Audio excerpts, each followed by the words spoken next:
కానీ క్రైస్తవులమైన యేసుక్రీస్తు శిలువ మరణం పొందాడు, ఆయన పునరుద్ధానం చెందాడు, ఆయన రెండవ రాకడలో రాబోతున్నాడు అని నమ్మి విశ్వసించి క్రైస్తవులుగా మారిన మనము మాత్రము ఆ విశ్రాంతి దినాన్ని ఆదివారంగా మనము పాటిస్తున్నాము. ఇప్పటికి కూడా సెవెంత్ డే అడ్వెంటిస్ట్ చర్చ్, కొన్ని రకాలైన సంస్థలు ఉన్నాయి, వాళ్ళు కూడా క్రైస్తవులే, కానీ వాళ్ళు కూడా ఇప్పుడు కూడా ప్రస్తుతం వాళ్ళు శనివారమే ఆరాధన చేసుకుంటారు. సెవెంత్ డే అడ్వెంటిస్ట్ చర్చిలను ఉంటాయి.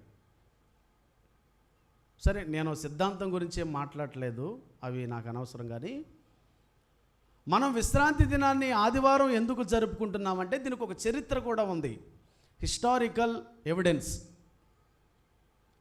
క్రీస్తు శకం ఏంటండి, క్రీస్తు శకం 321వ సంవత్సరంలో, చాలా జాగ్రత్తగా వినాలి, మీరు ఎంత బాగా వింటారో అంత విశ్వాసం పెరుగుద్దండి. గుర్తుంచుకోండి, మీరు ఎంత బాగా వింటారో మీకు అంత విశ్వాసం పెరుగుద్ది.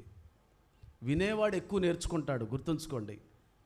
వినేవాడు ఎక్కువ నేర్చుకుంటాడు, చదివేవాడి కంటే వినేవాడు ఎక్కువ నేర్చుకుంటాడు. కాబట్టి మీరు శ్రద్ధగా వినాలా, శ్రద్ధగా వినండి, చెవులు పెద్దవి చేసుకొని వినండి. హల్లెలూయా.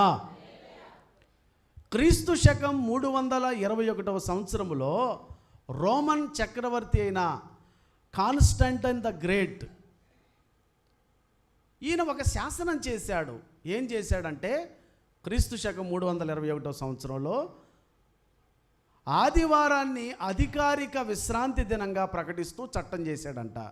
ఏంటండి, ఆదివారాన్ని అధికారిక విశ్రాంతి దినంగా ప్రకటిస్తూ చట్టము చేశాడు. అప్పటి నుండి ఎప్పుడు, క్రీస్తు శకము 321వ సంవత్సరం నుంచి ఇప్పుడు మనం ఎన్నో సంవత్సరంలో ఉన్నాం, 2026వ సంవత్సరంలో ఉన్నాం. అప్పుడు చేశాడు శాసనం, ఆదివారము క్రైస్తవులు విశ్రాంతి దినముగా పాటించాలి. అలా అలా అలా అలా అలా ఇక అదంతా ప్రపంచమంతా పాకిపోయి విశ్రాంతి దినాన్ని అందరు ఎప్పుడు పాటిస్తున్నారమ్మా, ఆదివారము పాటిస్తూ ఉన్నారు. ఇది సబ్బాతుకి విశ్రాంతి దినానికి ఉన్న కాస్త చిన్న ఒక దేవుని బిడ్డలారా చరిత్ర.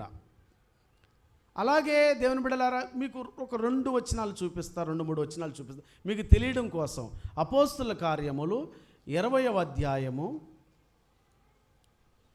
అపోస్తుల కార్యములు 20వ అధ్యాయం 7వ వచనం. ఎప్పుడంట, ఆదివారమున మేము రొట్టె విరుచుటకు కూడినప్పుడు. చాలు, ఆదివారం వాళ్ళు ఏం చేశారు చెప్పాలి, మీకు